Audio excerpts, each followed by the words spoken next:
Employees university YouTube ఛానల్కి మీ అందరికీ కూడా స్వాగతం. ఈ సంచికలో కూడా AP state and subordinate service రూల్స్లో ఉన్నటువంటి కొన్ని నిర్వచనాల గురించి మనం డిస్కస్ చేద్దాం. నేను గత వీడియోలో కొన్ని నిర్వచనాలు చెప్పడం జరిగింది. ఈ వీడియోలో కూడా మరికొన్ని నిర్వచనాలు మీకు తెలియజేస్తున్నాను. తర్వాత మనకి ఈ డిపిసి డిపార్ట్మెంటల్ ప్రమోషన్ కమిటీ అని ఉంటుంది. డిపిసి అంటే ఏంటి? డిపార్ట్మెంటల్ ప్రమోషన్ కమిటీ అంటే committee formed to give promotion to the gazetted post. Gazetted ఆఫీసర్స్గా ప్రమోషన్ ఇవ్వడానికి ప్రతి డిపార్ట్మెంట్లో కూడా గవర్నమెంట్ జీవో ఇష్యూ చేస్తుంది. 3 సభ్యులతో కమిటీ ఉంటుంది. ఆ కమిటీని డిపార్ట్మెంటల్ ప్రమోషన్ కమిటీ అంటారు. అలాగే screening committee, departmental promotion committee ఉంటుంది, కొన్ని చోట స్క్రీనింగ్ కమిటీ ఉంటుంది అంట. ఆ కమిటీ ఏం చేస్తుందంటే committee to recommend names to second level post, second level గెస్టెడ్ post for APPSC concurrence. Departmental promotion committee డిపార్ట్మెంట్లో ఫస్ట్ లెవెల్ గెస్టెడ్ ప్రమోషన్ ఇస్తారు. స్క్రీనింగ్ కమిటీ ఎక్కడైతే ఏపీపీఎస్సీని మనం కన్సల్ట్ చేయాల్సి ఉంటుందో సెకండ్ లెవెల్ ప్రమోషన్ ఆ పైన ఉండేటువంటి పోస్టులకి ఈ స్క్రీనింగ్ కమిటీ కూడా ఏర్పాటు చేయటం జరుగుతుందన్నమాట. దీన్ని స్క్రీనింగ్ కమిటీ అంటారు అని చెప్పేసి ఈ డెఫినేషన్లో తెలియజేయటం జరిగిందనమాట. తర్వాత డిశ్చార్జ్ ఆఫ్ ప్రొబేషనర్, ఒక ప్రొబేషనర్ని ఆ పోస్ట్లో ప్రొబేషన్ నుంచి డిశ్చార్జ్ చేయటం అంటే ఏంటి? చాలా చోట్ల మనం చూస్తున్నాం discharged probationers, to discharge the probationer అని రకరకాలుగా రాస్తూ ఉంటారు. అంటే ఏంటి అన్నప్పుడు to discharge probationer from one post to another post or service. ఒక పోస్ట్లో నుంచి ఆ పోస్ట్లో అతను ఫుల్ క్వాలిఫికేషన్స్ ఫుల్ఫిల్ చేయకపోతే ఆ పోస్ట్ నుంచి డిశ్చార్జ్ చేసేస్తారనమాట. ఉదాహరణకి ఒక కండిషన్ పెట్టి కంపాషనెట్ అపాయింట్మెంట్ ఇచ్చినప్పుడు ఆ కండిషన్ టైంలో కనుక అతను ఆ కండిషన్స్ ఫుల్ఫిల్ చేయకుండా క్వాలిఫికేషన్ ఎక్వైర్ చేయకపోతే ఆ పోస్ట్లో నుంచి డిశ్చార్జ్ చేసేస్తారు. ఇది డిశ్చార్జ్ ఆఫ్ ఏ ప్రొబేషనర్ అని చెప్పేసి అనటం జరుగుతుందన్నమాట. తర్వాత డ్యూటీ, డ్యూటీ అంటే ఏమిటి? కేవలం ఆఫీస్లో వచ్చి కూర్చొని సీట్లో కూర్చొని లేకపోతే ఫీల్డ్ వర్క్లో పనిచేయటమే డ్యూటీయా, లేకపోతే మిగిలిన ఇంకేమన్నా కూడా డ్యూటీ కిందకు వస్తాయా అని చెప్పేసి అన్నప్పుడు ఈ డ్యూటీకి ఒక డెఫినేషన్ ఇచ్చారు. ఇది కూడా మనకి ఈ rule 2 of AP state and subordinate service రూల్స్లోనే ఇవ్వటం జరిగింది.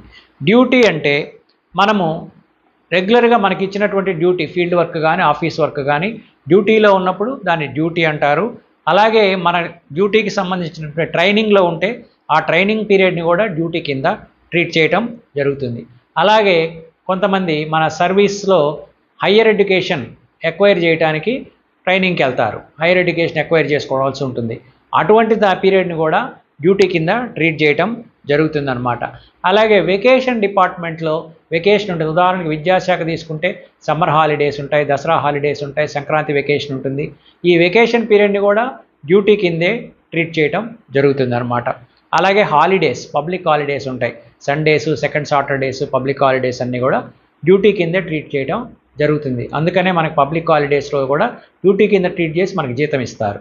అలాగే క్యాజువల్ లీవ్ సిఎల్ని కూడా డ్యూటీగా ట్రీట్ చేయడం జరుగుతుంది. అదర్ దాన్ సిఎల్ని డ్యూటీగా ట్రీట్ చేయరు. ఎరన్ లీవ్ ఉందనుకోండి, ఎరన్ లీవ్ కానీ హాఫ్ పే లీవ్ కానీ లేకపోతే ఎక్స్ట్రాఆర్డినరీ లీవ్ వీటిని డ్యూటీగా ట్రీట్ చేయరు. అందుకనే ప్రొబేషన్ కాలంలో కనుక ఈ ఈఎల్ కానీ హెచ్పిఎల్ పెట్టుకుంటే మన ప్రొబేషన్ ఎక్స్టెండ్ అవుతుంది, కానీ సిఎల్ పెట్టుకుంటే ఎక్స్టెండ్ కాదు. ఎందుకు కాదు అంటే ఈ రూల్ 2లో ఇచ్చినటువంటి డెఫినేషన్ ప్రకారం సిఎల్ని కూడా డ్యూటీగా ట్రీట్ చేస్తున్నారు కాబట్టి ఈ ప్రొబేషన్ ఎక్స్టెండ్ కాదనమాట. కాబట్టి సిఎల్ కూడా డ్యూటీగానే ట్రీట్ చేయడం జరుగుతుందన్నమాట. అలాగే ఒక ఉద్యోగి తన అఫీషియల్ డిశ్చార్జ్ ఆఫ్ డ్యూటీస్లో తన డ్యూటీలో భాగంగా క్యాంప్ వెళ్ళినప్పుడు కూడా ఆ క్యాంపు పీరియడ్ని కూడా డ్యూటీ పీరియడ్గా చేయటం జరుగుతుంది. అలాగే ఏదన్నా పోస్ట్లో మెడికల్ ఎగ్జామినేషన్ అవసరమై ఆ మెడికల్ ఎగ్జామినేషన్కి ఆ ఎంప్లాయీని రిఫర్ చేసినప్పుడు ఆ మెడికల్ ఎగ్జామినేషన్కి వెళ్ళి ఒక 2-3 రోజులు ఇన్పేషెంట్ గానో అవుట్ పేషెంట్ గానో హాస్పిటల్లో ఉంటే ఆ పీరియడ్ని కూడా డ్యూటీ పీరియడ్గానే ట్రీట్ చేస్తారు. అలాగే వివిధ రకాల ట్రైనింగ్స్కి డెప్యూట్ చేస్తూ ఉంటారు ఉద్యోగుల్ని. అలా ట్రైనింగ్కి వెళ్ళినప్పుడు కూడా ఆ ట్రైనింగ్ పీరియడ్ని కూడా డ్యూటీగా ట్రీట్ చేస్తారు అని ఈ డ్యూటీకి ఈ విస్తృతమైనటువంటి నిర్వచనం ఈ state and subordinate service rules rule 2లో ఇవ్వటం జరిగిందనమాట. తర్వాత డైరెక్ట్ రిక్రూట్మెంట్ అంటే ఏంటి? మనం చాలాసార్లు అనుకుంటాం డైరెక్ట్ రిక్రూట్మెంట్ ద్వారా వచ్చారండి, ప్రమోషన్ ద్వారా వచ్చారు, నేను డైరెక్ట్ రిక్రూట్మెంట్ వచ్చానని. Direct recruitment means appointed directly to a government post. ఏ ఉద్యోగమో లేకుండా డైరెక్ట్గా గవర్నమెంట్లో ఒక పోస్ట్లోకి మనం అపాయింట్ అయినప్పుడు that is called direct recruitment. ఒక పోస్ట్లో పనిచేస్తూ వేరే పోస్ట్లో అపాయింట్ అయినప్పుడు అది డైరెక్ట్ రిక్రూట్మెంట్ కాదు. ప్రమోషన్ కానీ recruitment by transfer or appointment by transfer అవుతుంది కానీ డైరెక్ట్ రిక్రూట్మెంట్ కాదనమాట. తర్వాత మనం చాలా చోట్ల ఈ ఎక్స్ సర్వీస్ మెన్ అని చూస్తుంటాం. ఎక్స్ సర్వీస్ మెన్కి కొన్ని రిజర్వేషన్స్ ఇవ్వటం జరిగింది. అలాగే ఎక్స్ సర్వీస్ మెన్కి కొన్ని బెనిఫిట్స్ ఇవ్వటం జరిగింది మన సర్వీస్ రూల్స్లో. అలా ఇచ్చేటప్పుడు ఎక్స్ సర్వీస్ మెన్ అంటే ఎవరిని మనం ఎక్స్ సర్వీస్ మెన్ అనాలి అన్నప్పుడు, ఎక్స్ సర్వీస్ మెన్ అంటే ఒక వ్యక్తి ఆర్మీలో పనిచేసి ఆ తర్వాత దానికి సంబంధించిన పెన్షన్ తీసుకుంటూ ఉంటే కనుక ఆయన్ని ఎక్స్ సర్వీస్ మెన్ అని అనాలి అని చెప్తోంది. అలాగే ఆర్మీలో పనిచేస్తూ, ఆర్మీ అన్నప్పుడు ఇందాక నేను లాస్ట్ వీడియోలో డెఫినేషన్ ఇచ్చాను. ఆర్మీ అన్నప్పుడు అర్థం ఏంటి? Army, navy and air force అని అర్థం. ఆర్మీలో పనిచేస్తూ మెడికల్ గ్రౌండ్స్ మీద ఆయన కనుక రిలీజ్ అయినట్టయితే, ఇంకా ఆర్మీలో మెడికల్గా పనికిరాడని మెడికల్ గ్రౌండ్స్ కింద రిలీజ్ అయింటే ఆయన్ని కూడా మనం ఎక్స్ సర్వీస్ మెన్గానే ట్రీట్ చేయాలి. అలాగే అయితే ఎక్స్ సర్వీస్ మెన్గా ఎవరిని ట్రీట్ చేయము అంటే, పర్సనల్ రిక్వెస్ట్ మీద కనుక డిశ్చార్జ్ అయ్యి వస్తే ఈ should not be treated as ex service men. Released not on his own request. Own request మీద కనుక రిలీజ్ కాకపోతే అప్పుడు ఆర్మీ ఎక్స్ సర్వీస్ మెన్ అనాలన్నమాట. అలాగే ఆ ఆర్మీలో ఒక ప్రిస్క్రైబ్డ్ సర్వీస్ ఉంటుంది. ఇంత ఏజ్ వచ్చే వరకు పనిచేయాలి, ఇన్ని సంవత్సరాలు పనిచేయాలని కాంట్రాక్ట్ ఉంటుంది. అన్నాళ్ళు పనిచేసి ఆ ఆర్మీ సర్వీస్ పీరియడ్ అయిపోయిన తర్వాత డిశ్చార్జ్ అయినట్టయితే ఆ వ్యక్తిని కూడా మనం ఎక్స్ సర్వీస్ మెన్ అనాలి అని చెప్పి. అలాగే ఆర్మీ పెన్షన్ హోల్డర్, ఏదైనా ఆర్మీలో పనిచేసి తర్వాత పెన్షన్ తీసుకుంటూ ఉంటే ఆయన్ని కూడా మనం ఎక్స్ సర్వీస్ మెన్గా ట్రీట్ చేయాలి. అలాగే కొంతమంది ఏంటంటే ఈ ఆర్మీలో పనిచేస్తూ డిజేబుల్ అవుతారు. డిజేబిలిటీ వస్తుంది వాళ్ళకి, ఏదో ఒకటి visually handicapped, hearing impaired, physically handicapped, ఇలా డిజేబిలిటీ వచ్చినప్పుడు ఆ డిజేబుల్డ్ గ్రౌండ్ మీద కూడా వాళ్ళు డిశ్చార్జ్ అవుతారు. అలా డిజేబిలిటీ, ఆర్మీలో డిజేబిలిటీ వచ్చి డిశ్చార్జ్ అయినటువంటి వాళ్ళని కూడా ఎక్స్ సర్వీస్ మెన్గానే ట్రీట్ చేయాలి అని చెప్పేసి డెఫినిషన్ తెలియజేస్తుంది. అలాగే మనకి కొంతమంది గ్యాలంటరీ అవార్డ్స్ తీసుకుంటారు. ఆర్మీలో గ్యాలంటరీ అవార్డ్స్ ఇస్తారు. జనవరి 26న ప్రెసిడెంట్ గారు ఈ గ్యాలంటరీ అవార్డ్స్ ఇస్తూ ఉంటారు. ఈ గ్యాలంటరీ అవార్డు విన్నర్స్ని కూడా మనం ఈ ఎక్స్ సర్వీస్ మెన్గా తీసుకోవాలి అని చెప్పేసి, ఈ కేటగిరీస్ అందరినీ కూడా ఎక్స్ సర్వీస్ మెన్గా తీసుకోవాలని ఈ డెఫినిషన్ మనకి తెలియజేస్తూ ఉందన్నమాట. తర్వాత మనం చాలా జీవోల్లో చాలా చోట జనరల్ రూల్స్ అని వింటాం. In terms of the orders issued in general rules promotion shall be considered అని ఆర్డర్ ఇస్తుంది హైకోర్టు. జనరల్ రూల్ అంటే ఏంటి అని ఎక్కడన్నా ఆర్డర్ వచ్చినప్పుడు జనరల్ రూల్స్ అని చదివితే ఏమని అర్థం చేసుకోవాలంటే, general rules means AP state and subordinate service rules 1996 అని డెఫినేషన్ ఇచ్చారు.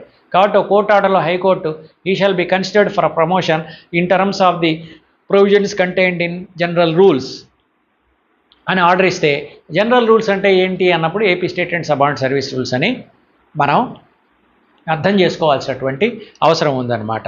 అలాగే మెరిటోరియస్ స్పోర్ట్స్ పర్సన్స్, వీళ్ళకి ఒక కోటా ఉంటుంది ప్రమోషన్లో కానీ దీంట్లో, వీళ్ళకి రిక్రూట్మెంట్లో కానీ వీళ్ళకి ఈ మెరిటోరియస్ స్పోర్ట్స్ పర్సన్, ప్రమోషన్స్లో లేదు, రిక్రూట్మెంట్లో ఈ మెరిటోరియస్ స్పోర్ట్స్ పర్సన్కి కొంత రిజర్వేషన్ అనేది ఇవ్వటం జరిగింది. మెరిటోరియస్ స్పోర్ట్స్ పర్సన్ అంటే ఎవరు అన్నప్పుడు, స్టేట్ లెవెల్లో కానీ, సెంట్రల్ లెవెల్లో కానీ, యూనివర్సిటీ లెవెల్లో కానీ, ఇంటర్ యూనివర్సిటీ లెవెల్లో కానీ, స్టేట్ స్కూల్ బోర్డ్స్ లెవెల్లో కానీ ఏదైనా స్పోర్ట్స్లో పార్టిసిపేట్ చేసి అక్కడ విన్నర్స్ అయితే కనుక వాళ్ళని మనం మెరిటోరియస్ స్పోర్ట్స్ పర్సన్గా తీసుకోవాలి అని డెఫినేషన్ ఇవ్వటం జరుగుతుందన్నమాట.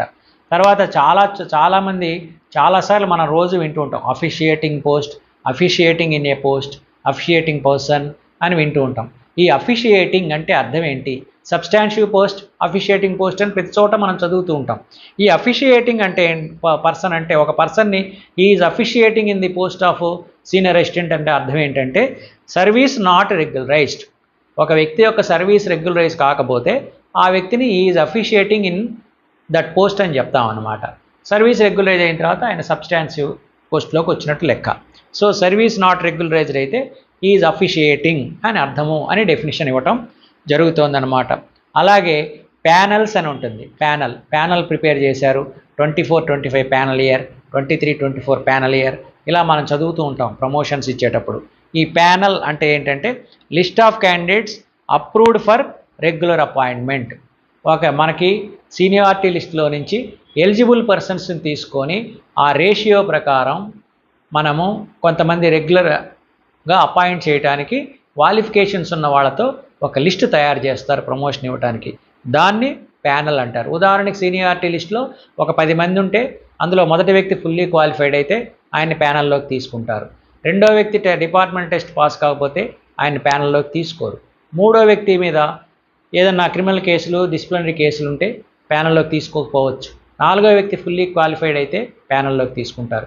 ఇలా క్వాలిఫికేషన్ ఉన్నటువంటి వ్యక్తులందరినీ కలిపి తయారు చేసే లిస్టునే, సీనియారిటీ లిస్టులో నుంచి తీసుకుని తయారు చేసే లిస్టునే మనం ఈ ప్యానెల్ అంటారు అని చెప్పేసి దీంట్లో డెఫినిషన్స్ ఇవ్వటం జరిగిందనమాట. ఇంకా దీంట్లోనే మరికొన్ని డెఫినిషన్స్ కూడా ఉన్నాయి. అవి మీకు వచ్చే వీడియోలో నేను ఎక్స్ప్లెయిన్ చేస్తాను. మీకు వీడియో నచ్చితే లైక్ చేయండి, మీ మిత్రులకు షేర్ చేయండి. ఎంప్లాయీస్ యూనివర్సిటీ యూట్యూబ్ ఛానల్కి తప్పకుండా సబ్స్క్రైబ్ చేసుకోండి. సర్వే జన సుజనా భవంతు, సర్వే సుజనా సుఖినో భవంతు.